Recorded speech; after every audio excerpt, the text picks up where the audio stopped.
अस्सलाम वालेकुम दोस्तों, जैसा कि आप मुझे जानते हैं बिलाल बलोच। मेरा यूट्यूब चैनल का नाम है बिलाल बलोच। देख रहे हैं मेरा यूट्यूब चैनल।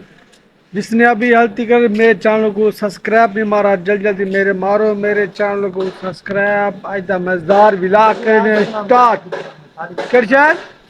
आपकी वीडियो बनाना सारी वीडियो ना आवे तो धर्मिया वीडियो ना सी।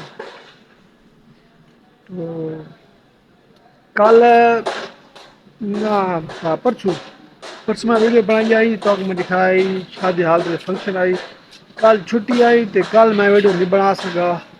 जी बात इस वास्ते वीडियो बनाना पिया मैं आज वीडियो बनाना पिया तो आज शाम को अपलोड करनी है 7 बजे। 7 बजे मेरी वीडियो अपलोड थी वैसी। उम्मीद करना चाहिए यार, किधर करो फॉलो शॉलो, किधर करो लाइक शेयर, किधर करो सपोर्ट, किधर करो यार। ते हाली तो हुण मैं सिर्फ करना व्लॉगिंग ते जा मैं बड़े ना फनी वीडियो क्या हाले मैं फनी वीडियो अपलोड करना यूट्यूब ते कनेही करना। ते नहीं तो उवें मेरा टिकटॉक का नाम है पिया बिलाल बलोच तोतला 119। ਉਹ ਮੇਰਾ ਫਨੀ ਅਕਾਊਂਟ ਹੈ ਪਿਆ ਜਿਹੜਾ ਮੈਂ ਕਹਿਣ ਦੀ ਆਵਾਜ਼ ਤੇ ਵੀਡੀਓ ਬਣਾਣਾ।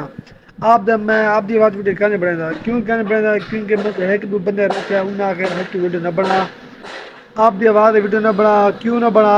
जट हम तू वायरल थी वैसे थोड़ा बहुत वायरल थी वैसे वल तू बने से ना कि वल तेरी वीडियो सही चल रही। इस वास्ते मैं हाली रोक दी है। मैं सिर्फ लिप सिंक करना ठीक है। तो एक मेरा जरा बी अकाउंट है ना बिलाल यूके वाला 112 यार वो ना मोनेटाइज वाला जो वो है यूके का अकाउंट तो मोनेटाइज वाला ऑप्शन उड़ गया यार। ਉਹਦਾ ऑप्शन नहीं पता लगता पिया। उस वजह तो मैं बड़ा परेशान हाँ। ਤੇ ਯਾਰ ਹੁਣ ਲੋਕ ਆਦੇ ਨੇ ਉਹ ਇੱਕ ਬੰਦਾ ਰਾਬਤਾ ਕੀਤਾ ਉਹ ਆਦਨ ਬੰਦ ਕਰ ਦੇ।